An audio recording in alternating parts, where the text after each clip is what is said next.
If you were able to walk into a room, confident that you would be well received, seen, heard, and appreciated by others, and all it took was a few changes in how you navigate your everyday relationships, would you be willing to make those changes? It is possible to be both fully authentic and to experience the best relationships of your life. Now, here is the host of Navigating Complicated Relationships with behavior expert Michaela Gaffen Stone. Hi, everybody, and welcome to Navigating Complicated Relationships. Today, we're going to talk about leadership by design. Now, if you've been listening to me at all, or checked out my website or any of those things, you know that one of the tools I love to use is human design. Now, why human design and why leadership, right? So these are pretty valid questions. So do you ever wonder if you have what it takes to be a leader in your field, of your family? Like, do you know what being a leader really means? Leadership it's required in so many environments. And as a boss, as a parent, a team manager, so many areas where someone needs to step up and lead. You know, if nobody's leading, where's everybody going, right? So I'm human behavior expert Michaela Gaffen Stone, and today we're going to explore the different approaches to leadership based on your human design. I will bring in some behavioral science every now and then for a well-rounded perspective.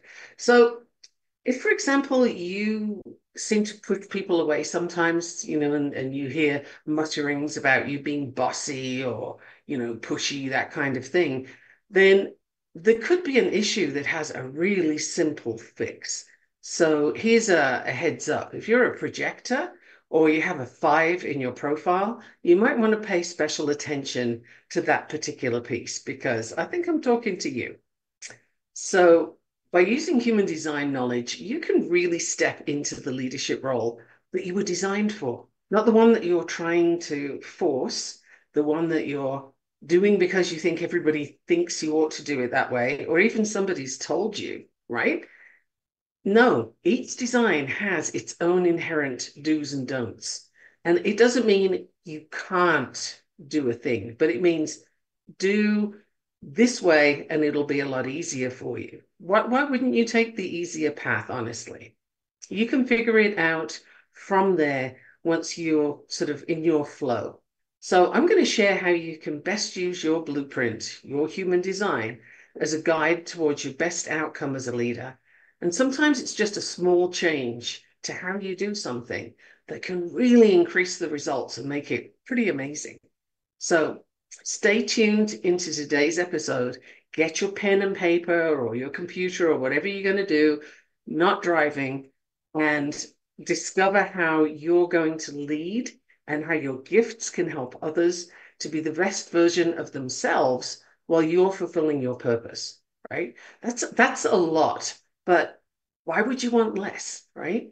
If you're not leading, is the person who is leading best suited for that job? And are they doing it in an authentic way? That's a question for another day, really, because today we're looking at how you can lead and who you can lead and why you would want to do that, right?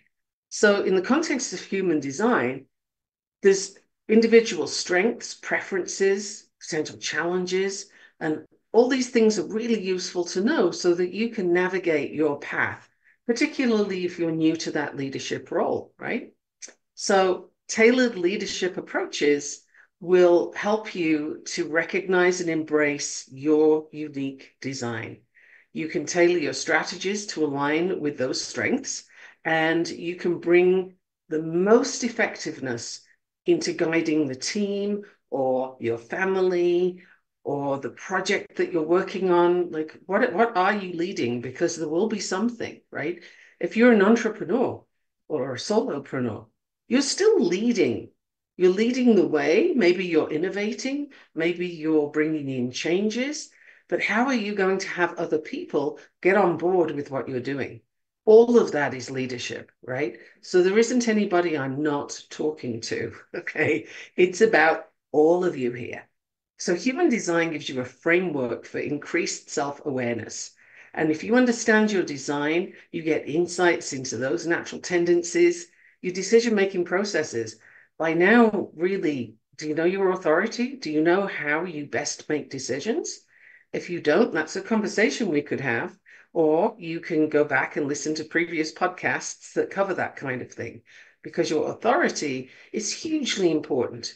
If you're making decisions from your head, and if you're going with what seems logical or sensible, or somebody else said it ought to be this way, then chances are you're out of alignment, right? You're doing something that external information has guided you to. And that external information can be questionable, right? I mean, just think of all the information and misinformation that's out there in the world today. Social media. I mean, if you've scrolled past three posts, chances are you've got misinformation going on. So if that's what's coming into your head and you're making decisions on that, I'm going to say it might not be your best decision, right? So having that awareness will help you leverage your strength and maybe avoid some pitfalls, right? One of the things that human design can help you with is effective team dynamics. Recognizing the diversity within your team, and I mean by their design, it can help you be more inclusive and more harmonious of those people's strengths, right? You can understand and appreciate the varied strengths they have and have each person collaborate using their best strengths. Now, there was a company that I did human design with, and out of all of the members in that company, only one person was too skeptical to try it. And they just like, no, they opted out, and that's fine. You have that choice. Everybody else in the company said, yeah, I'd like to know how this works. And so I did human design. It was a lot of work, but I did it on all of the individual people there and then saw how they could work together best, how their strengths were, what they needed in order to be successful, and how that could be achieved in that work environment. The company were thrilled, and everybody within it seemed to really be happy with how their roles changed a little, tweaked over here. They were very happy with it because they were getting their human design needs met. And if you've got somebody who's on board with that, maybe a team leader, huh? If you've got someone who's on board with that, you can really maximize what people can do so much quicker. They're happier to come to work. They're happier to do what they're doing. Now, again, if you're a leader, wouldn't you want that? And you can even think of your family, kids, right? If you're working with them as a team and you're the team leader, think of it that way. Isn't it preferable for you to work to their strengths and help them be successful? As a behavior analyst, one of the first things I do with kids with autism, for example, is find ways for them to be successful, because nobody starts a day off well if they're not successful, right? You have to have things that you can do that you know are going to work and then build from there. So things that are in flow for you, you can build on that so beautifully. Whereas if you're starting off with things not going well or people complaining about things in your environment, if it starts off negatively or out of alignment with you, so you're struggling some, that's going to be a tough day before you get very far, right? So human design can really help with this. And leaders can make more informed decisions aligned with their design and aligned with their staff, their team members, aligned with their design too. Everybody can be more confident in the outcome of those choices. And then communication. Oh, that's my favorite thing, right? If you know me at all, you know that communication is a very big deal for me. And understanding communication styles within your human design can help your message reach the people you need it to reach so much more effectively. It helps them to be able to listen more effectively and to respond in the way that you'd like them to. And I don't mean you're manipulating, but for example, if you're talking to a generator and there's a 70% chance that you are, then instead of asking them big, difficult, open-ended questions or even open-ended questions, it's going to be so much better for them and ultimately you if you offer options. So instead of saying, well, what do you think we should do with this project? you can offer two or three things. Do you think we should do this? Yes or no? How about that? Yes or no? And that person will be able to give you a better answer because it's more accurate and they'll be a lot quicker. So that's one example in how communication, when you know how it works as a leader, you can really use it effectively and help everybody have a good day, right? And have everybody be productive, whether it's your kids, whether it's your teammates, whether it's people you're trying to get on board. Are you looking for sponsorship? You're in a leadership position at that point when you're trying to get people on board with you. So how are you going to communicate with them? There's so many different benefits to having your human design understood as a leader. And funnily enough, I have a brand new offering in my suite of human design offerings, and it's all about your leadership style.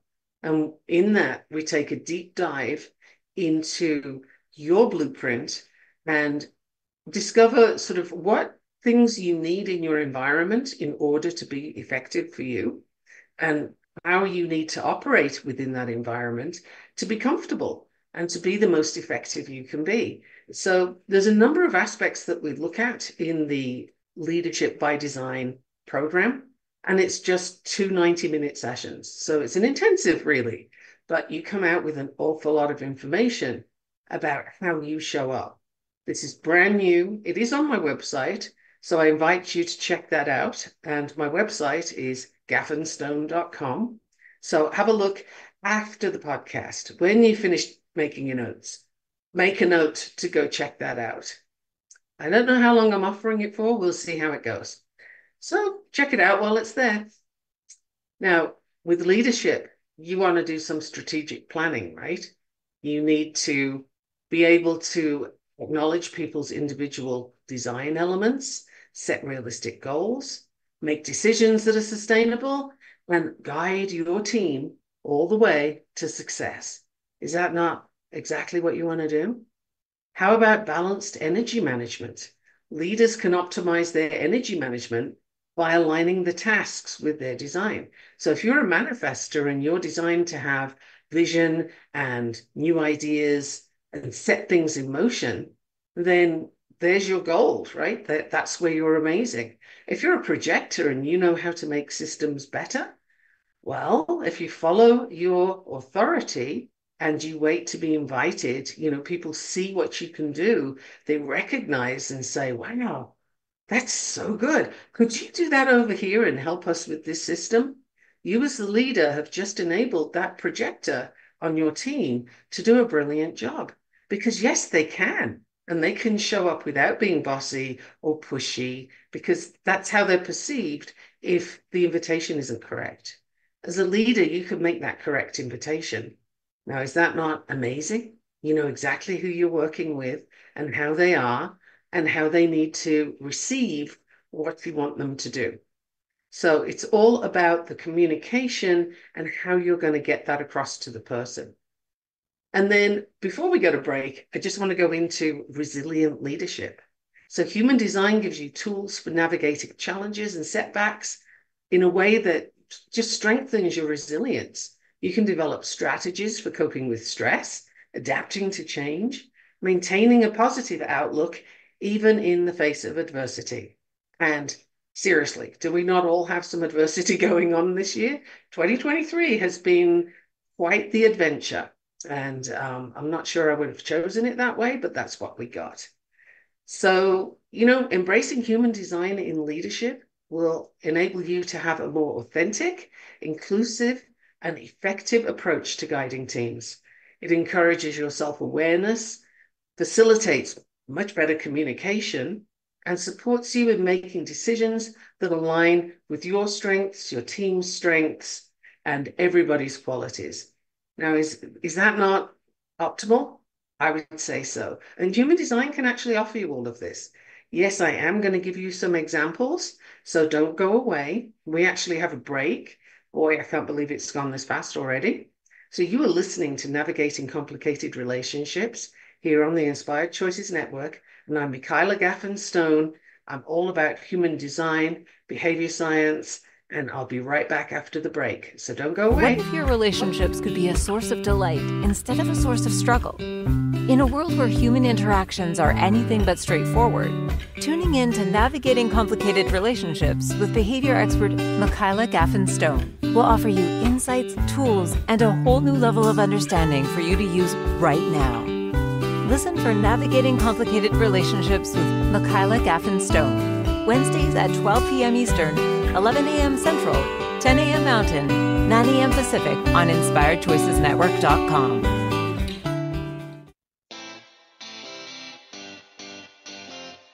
Are you a subject matter expert? Are you here to share your expertise with an audience waiting to hear from you in only the way you can deliver? Are you ready to have your voice amplified across the airwaves? Inspired Choices Network has a global radio platform streaming to millions of people across the world. Professionally produced and supported by an accomplished team every step of the way, you can broadcast from anywhere in the world, knowing your voice matters, and we ensure it is delivered with ease and efficiency. Eager to hear your message, the world awaits. Contact us today to become an Inspired Choices Network radio host. Email become a host at inspiredchoicesnetwork.com. This is Navigating Complicated Relationships with Michaela Gaffen Stone. To participate in the program, join the live studio audience in our chat room at inspiredchoicesnetwork.com. You can also send an email to mickey@gaffenstone.com. Now back to the program.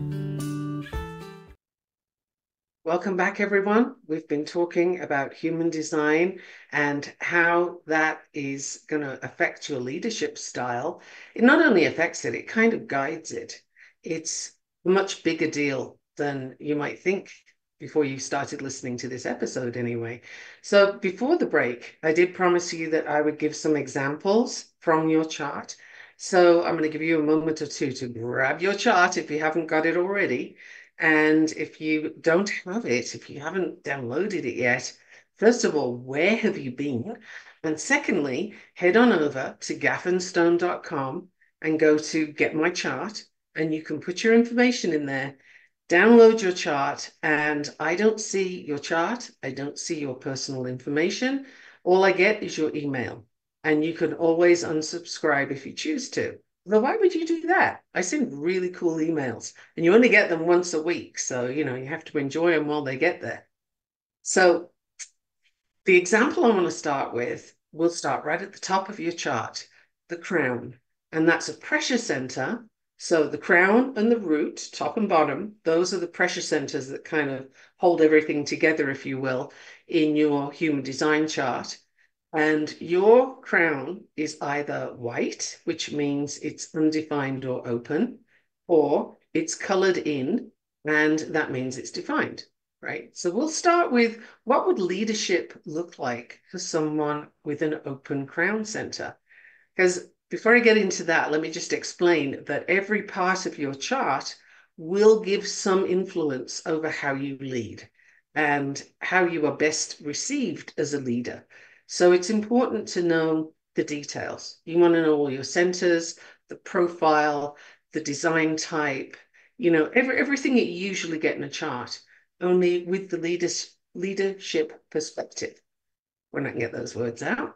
So what we're going to start with is the crown center when it's open. So it's not colored in.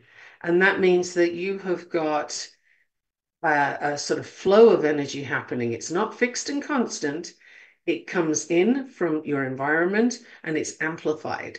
So while you're in that environment, you are sort of getting what's around you, plus, plus, plus. And it means too that the inspiration that's in your environment, for good or for ill, is going to have a significant effect on you while you're in that environment. That means that you can choose. If you listen to certain podcasts, oh, hey, like Navigating Complicated Relationships, you're going to get some really good inspiration, right? If you listen to what passes for news these days, then you're likely to get some pretty awful inspiration. Either way, it will have an impact on you. So choose your environment carefully. Choose what you are listening to carefully. Curate that so that you get a balanced view, or you are inspired for the good of what you want to do and what you want your team to do. Okay. So you're very sensitive to the energies around you. That's what I'm saying. And there are some adaptability issues, for example. Somebody who's has an open crown center can be adept at adapting to different leadership styles and approaches, but you need to be sure that what you're adapting to is really going to work for you. So you can be flexible, but you need to be aware of what's you and what somebody else is putting onto you. However, with that open center, you can adjust your leadership methods based on the needs of the situation. So that's a great skill to have. And your open-mindedness, the lack of definition in the crown center can make you open to new ideas and new perspectives. Now, that can be great or not, depending on what you're surrounding yourself with. So choose people who inspire you to hang out with, to talk to listen to, and that's going to really help your vision sort of elevate to the next level, right? And leaders have vision. Leaders are looking up and forward. Managers are looking at what's around them. There's a very big difference. You don't need to manage the minutiae of what's happening within your team. That's called micromanaging, and nobody likes it. But what you do need to do is you have the vision that other people help you work toward. It's a team effort, right? Even if you're a solopreneur, you need help from other people from time to time. And they need to be on board with what you're doing, right? You don't have time to be fighting with people over how you're going to move forward. That's not what being a leader is about. So you might be comfortable exploring different concepts and integrating diverse viewpoints into how you're going to move forward as a leader. That's great. How cooperative is that? People will feel heard. People will feel seen. And that's so valuable. Every human being needs to be seen and heard. When you feel ignored, that is so detrimental to a person's mental well-being and to how they're going to show up. Have you ever worked in a workplace where the boss didn't even know you were there, or they didn't pay attention to you, or worse, they dismissed you when you came up with ideas? And you had been working on this idea maybe, and you'd got this plan, and they didn't even listen. Have you ever had that? Because wow, that can spoil a day, a week, a month, a job. Like, it can really impact how that person sees their role in that workplace. So if you're the leader, you really don't want to be doing that to the people that are on your team. That's just not going to be helpful. So this is all about collaborative leadership. The Open Crown Center is perfect for this. You can draw on the collective wisdom of the team, and you can be open to receiving input and guidance from other people. And you have the ability to value those contributions. So I recommend that as a leader, you do that. Now, even though you have this lack of definition, it's an open center after all, you can have access to intuitive insights. Now, again, if you've heard anything about human design, you know that intuition is really important. It's that inner voice that we were probably taught as kids not to listen to, and given a whole lot of, does it make sense? What do you think about that? Use your head. Is it logical? Those things are sort of, they're conditioning that cover up the inside knowing that you have, which is your intuition.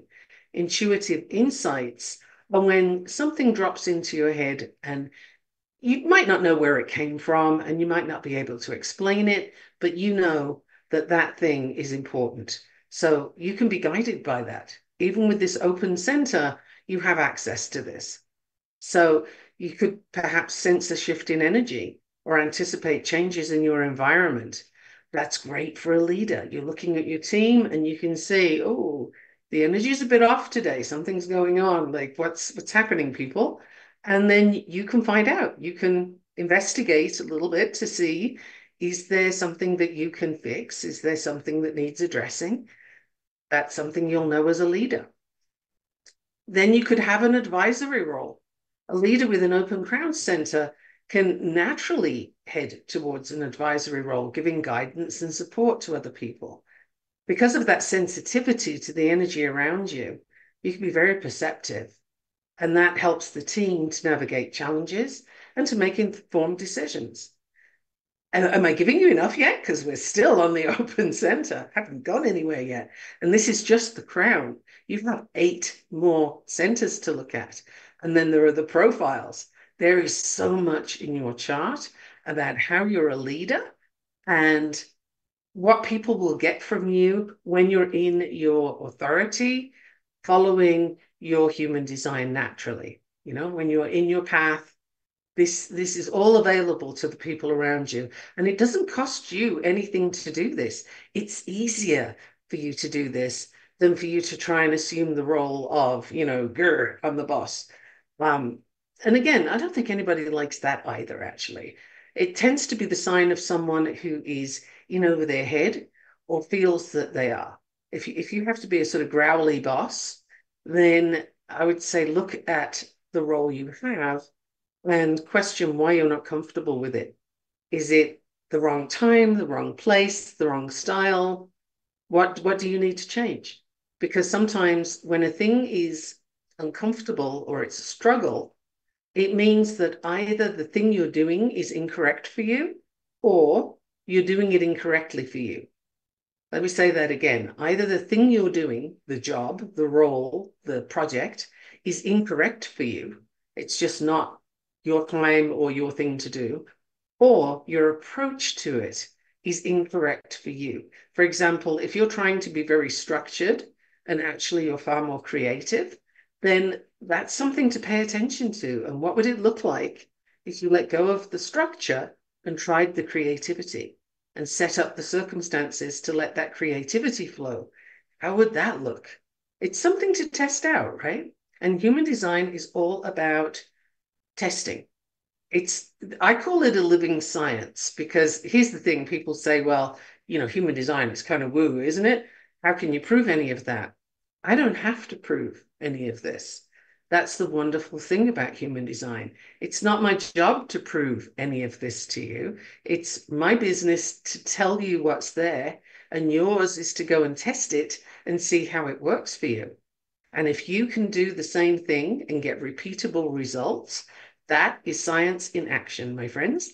So that's why I call human design a living science, because it is. You get to test it.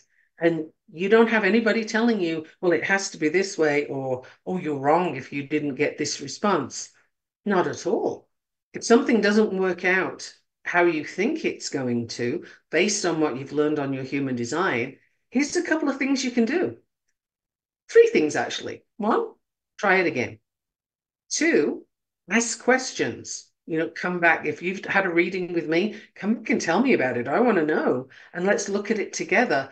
Because 3, the chances are this is where some conditioning has come in and squashed your natural gifts and talents and sort of submersed them so that this other thing is on top of it. And that's what people see. That's what people hear. So if you're leading by committee, other people have told you how to do it, or you're leading by what your head tells you it should look like, as I will often say, don't should on yourself. This is not helpful. Following your design is just kind of, make everything so much more easeful, and you'll look forward to your day. You'll look forward to the project you're working on because you're going in the right direction for you, and you're helping other people go in the right direction for them. So this leads me very nicely to a second offering that I have right now, and I'm just going to tell you about the 2 today. And the second one is also 2 sessions of 90 minutes, so it's another intensive, and it's all about strategy. And that's where we look at your human design and we take the themes that are in your human design and see how you can use them moving forward in whatever areas you're looking at, whether that's relationships, whether it's leadership, it's work, combination, kids. It doesn't really matter what you want the strategy for.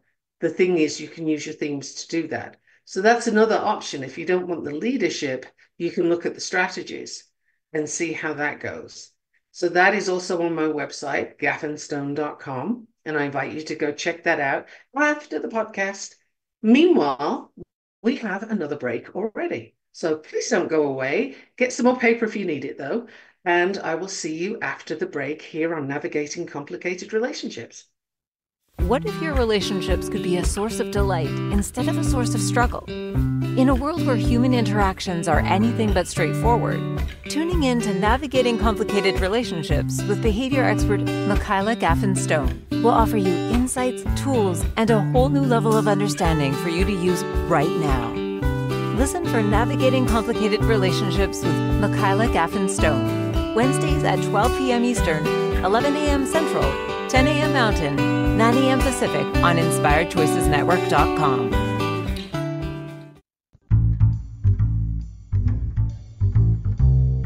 How wonderful would it be to carry your favorite Inspired Choices Network host with you throughout your day? Well, now you can. Inspired Choices Network now has its very own mobile app. Our free app offers live streaming shows, along with thousands of podcasts and TV episodes. Our shows cover a wide variety of topics. Whether you're waking up with us, carrying us through the day, and taking us to bed with you, we're always here for you to enjoy. We're easy to find. Just search for Inspired Choices Network in the Apple App Store or Google Play Store.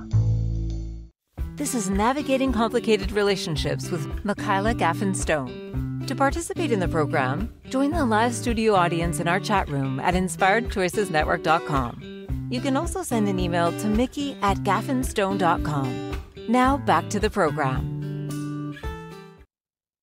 Welcome back, everyone. I'm so glad you're still here listening to Navigating Complicated Relationships with me, your host, Michaela Gaffen Stone.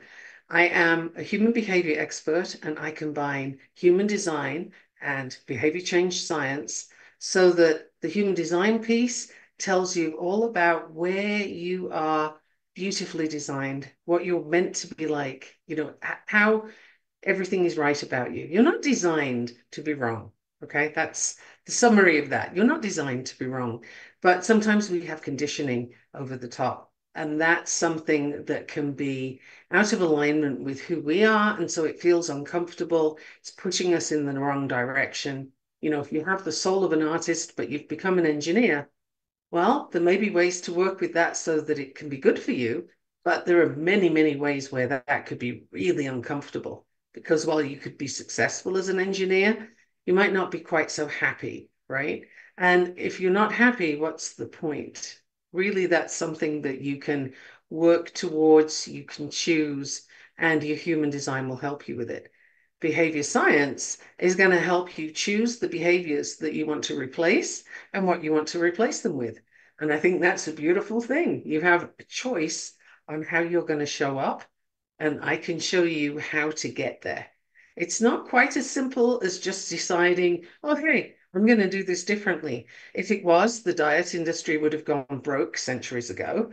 And, we'd all be different to how we currently are, right? Conditioning gets in the way and causes behaviors and habits to build. And it's a little bit of work to change them. But if you have the formula for it, it's very, very doable. So that's what I bring to the table. And I invite you to check out my website, gaffenstone.com, and see what I have there that could be interesting to you. And if you're not sure, you can always book a 30-minute call with me, and we can talk about what might work best for you. So I'm open for that. Now we're going to go from the open crown center to the defined crown center. All of that stuff before the break was your center open. Now, if you have a defined crown center, this means that you have fixed and constant access to this particular energy.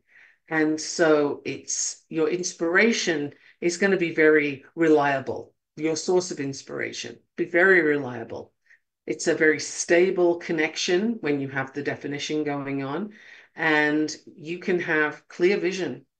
That's one of the characteristics of somebody with this defined crown. So a clear sense of purpose and vision. Your steady connection to your higher self, if you will, can give you that sense of where you're going for the greater good and how to help people get there with you.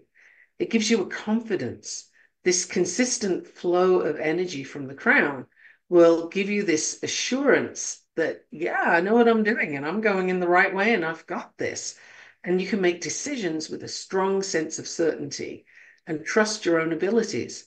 This is very inspiring as a leader. It's inspiring for other people. So you can uplift your team, your kids, whoever it is that you're working with. Your ability there is to really get everybody on board with such confidence that they're happy to go. They want to do this thing. You have the gift of strategic thinking with this defined center. So you can be adept at planning, implementing long-term goals, and you can use that consistent connection to guide strategic decision making. Again, fabulous gift as a leader. Isn't that something you want to be able to do? And the defined crown gives you a holistic understanding. It means that you can consider the broader perspectives and you can bring those in, even though you know what you want to do.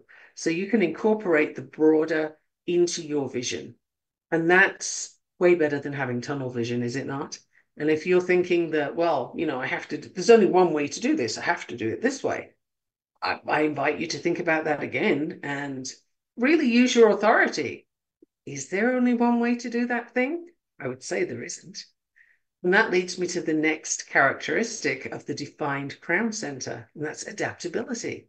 So while you have that consistent connection, you can also be adaptable. And that leadership style may develop into a balance between staying true to your vision and adjusting the strategies that you're using based on practical considerations, right? That's a great combination. So this is, can you hear how it's different from the open center? The things that come to the fore are all leadership qualities, but you will have some things differently when you have the defined center versus the open center. So the definition gives you wisdom and insight. This consistent flow can give you some deeper insights, and that can end up giving you the ability to offer valuable guidance, not micromanaging, remember, nobody likes that, but guidance to help people navigate challenges effectively. So how cool is that? And again, resilience. You can have emotional resilience that others might envy and remain composed, focused, even when things are challenging. Now, that gives stability to your team, and I think that's pretty remarkable. It's something that we'd all want to have access to, right? So that's one center, defined and open. Can you imagine what the other 8 centers hold for you? And then there's the channels, the 32 channels. You won't have all of them defined, but you've probably got 18, 20, something like that. Those channels will be defined. Sometimes you're only going to have, gates, 18 to 20 gates will be defined. And you'll have maybe none if you're a reflector, or you could have half a dozen channels. And all of those bring different information. Now, I'm probably overloading you with a whole lot of information today, and that's not really my intention, but you do have the ability to go back and listen to the podcast again. So yay for that. And you can also come talk to me and get some clarity on what all of that means for you, because I'm sure I've given you way too much to make notes on. So, that's fine. I just want to put it out there so that you know that this is possible. So you have your gates, you have your channels. There's the authority, which is how you make your decisions. There's the knowing that you get from when you're in your not self, you're moving in the wrong direction. So again, to speak to the 70%, if you're a generator and you're doing something that's not in alignment for you, it's a no for you, chances are you're struggling with it. It's like fighting against the tide and, or pushing on a door and you really shove that door. It's just not budging. And then somebody else comes along and pulls it open, right? Because you were either doing the wrong thing for you or you were doing it in the wrong way. So your authority is going to tell you a yes or a no as a generator. It's going to be a very clear yes. And it's also going to be clear enough for the no. Like if you feel like you're sort of wanting to run backwards, I want to get away from here, that's a no. There isn't a maybe. So that's kind of interesting for a generator to know. But there's other things that come into this, like your definition. Definition is how many circuits you have, how many connections between the centers with those defined channels. Now, if you have one, it means you have one way to make a decision, one sort of authority or voice to listen to. But you can have as many as four. If you've got four going on, that is going to take you a while. As a leader, you're going to need to have certain number of people around you so that those circuits can get connected. Because otherwise, you're going to be kind of treading water for a while. A solopreneur who is a quad definition, that means they have the four circuits, that person would do well to go and work in a well-known coffee shop, for example, because the people around you will connect that. Now, I have not actually worked with anybody with a quad definition yet, but I do know that the musician Pink, she has a quad definition. She has got the wildest chart. It's got so much in it, but she has to have people around her. She wouldn't get anything done otherwise. So there's so many things that go into what make you you and what make you a leader, or what gives you challenges as a leader too. All of this is important. Now, I also looked at profiles and I looked at the heart center or the ego center for our session today. So I'll give you, actually, I'll move to profiles and give you a little bit of that, because I think the heart center, you can probably figure out some of that based on the fact that it's your heart, right? Whether you're going to be passionate or sympathetic or empathetic, this kind of thing. A lot will depend on where you have definition and where you don't. So one of the things with the heart center, having said I'm not going to do it, I'll do it a little. The heart center is center of willpower and competitiveness. Now, that doesn't mean you're never competitive, but if you're playing a game of Monopoly with somebody, for example, and you have this center undefined, you don't have your own competitiveness. However, if the people you're playing Monopoly with do have that center defined, remember you are going to absorb that energy and amplify it. So you will be so competitive that, you might intimidate the others. And it's pretty wild because that's not you normally, but that's you in that situation. So this is how the team is important too, the people around you. It can make such a difference to how you show up. Team motivation, all those things can come from how you show up. So as a generator, your challenge lies in resisting the urge to act impulsively. Okay, now there should be 70% of people going, that's me. And it kind of is, right? Because generators don't do well with a gap. If you finished one project, you're going to be leaping into the next one before the ground got cold because you don't like to not do things. But this is where overcommitting, taking on too many things, and overthinking, all these overdoing, etc., etc., all of that comes in this space for a generator. And if you've spoken to me already, then you know patience is the thing you have to work on. And here's something in common with all the energy types. Whatever it is you need to work on, the thing that's your biggest challenge and your greatest asset once you've got it, all of those things are things that we all groan at, right? Like, patience, how long is that going to take? There's this expectation that you're going to move forward. And what do you mean I have to wait? What? And patience doesn't mean that you get to pace up and down. As a leader, chewing your fingernails and pacing up and down isn't a good look. That's not how it is. It's more a restful time where you're waiting to see what comes up as the next move or the next project and whether it's correct for you to jump into. So that's a little teaser for generators. And it's not even getting into depth in how you are a generator. So stay tuned because we have yet another break and I'm going to give you a bit more information and tell you again about how you can access this for yourself after the break. Don't go away. Stay right here on Inspired Choices Network. What if your relationships could be a source of delight instead of a source of struggle? In a world where human interactions are anything but straightforward, tuning in to Navigating Complicated Relationships with behavior expert Michaela Gaffen Stone will offer you insights, tools, and a whole new level of understanding for you to use right now. Listen for Navigating Complicated Relationships with Michaela Gaffen Stone, Wednesdays at 12 p.m. Eastern, 11 a.m. Central, 10 a.m. Mountain, 9 a.m. Pacific on InspiredChoicesNetwork.com. This is Navigating Complicated Relationships with Michaela Gaffen Stone. To participate in the program, join the live studio audience in our chat room at InspiredChoicesNetwork.com. You can also send an email to mickey@gaffenstone.com. Now back to the program. Hey, welcome back, everybody. I'm so glad you're still here.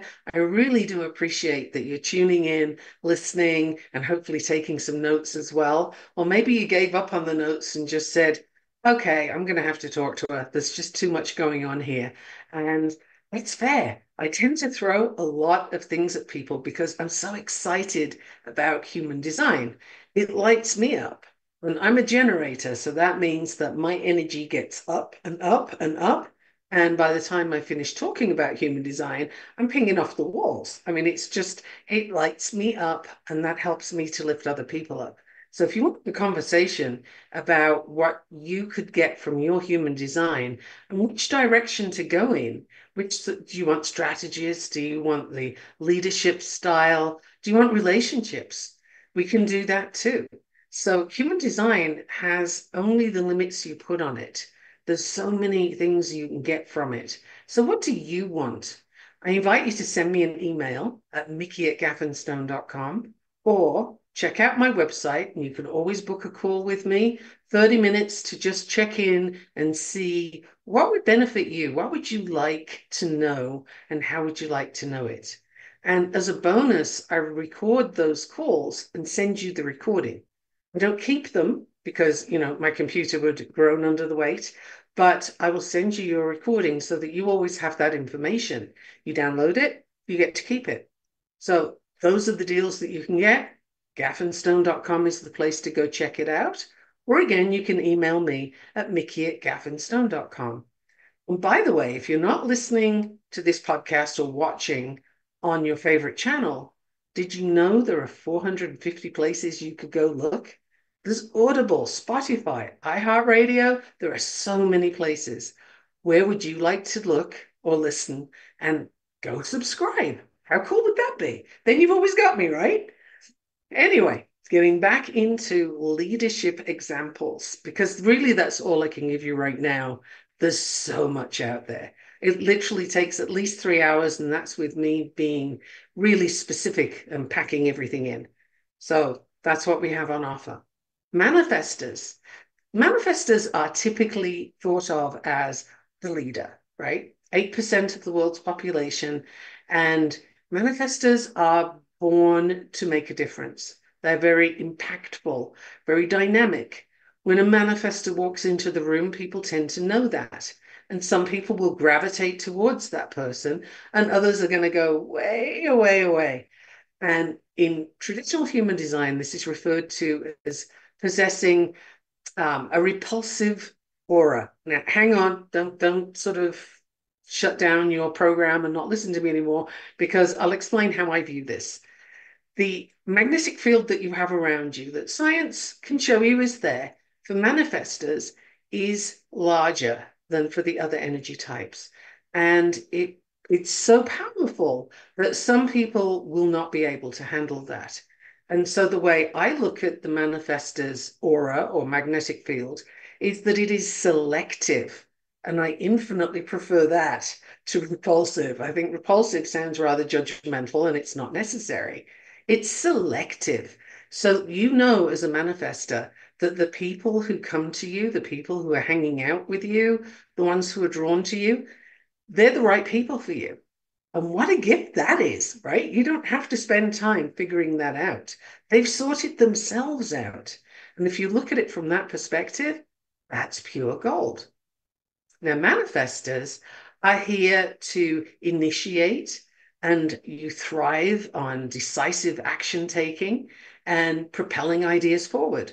You're here to have the big visions, the big ideas. You're not necessarily here to carry those through, however. So the manifester typically needs a team. You're less likely to enjoy being a solopreneur, for example, because a manifester needs other people to pick this stuff up and run with it, right? And one of the things, if you are a manifester, I'll give you a tip about your leadership. Make sure you tell people what you're going to go do when you have a new idea. Don't just run off and do it, because people don't deal well with a gap in information.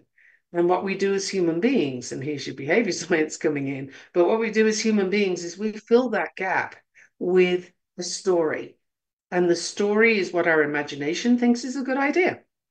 And that is typically going to be negative, because we have evolved to look for the negative. It keeps us safe.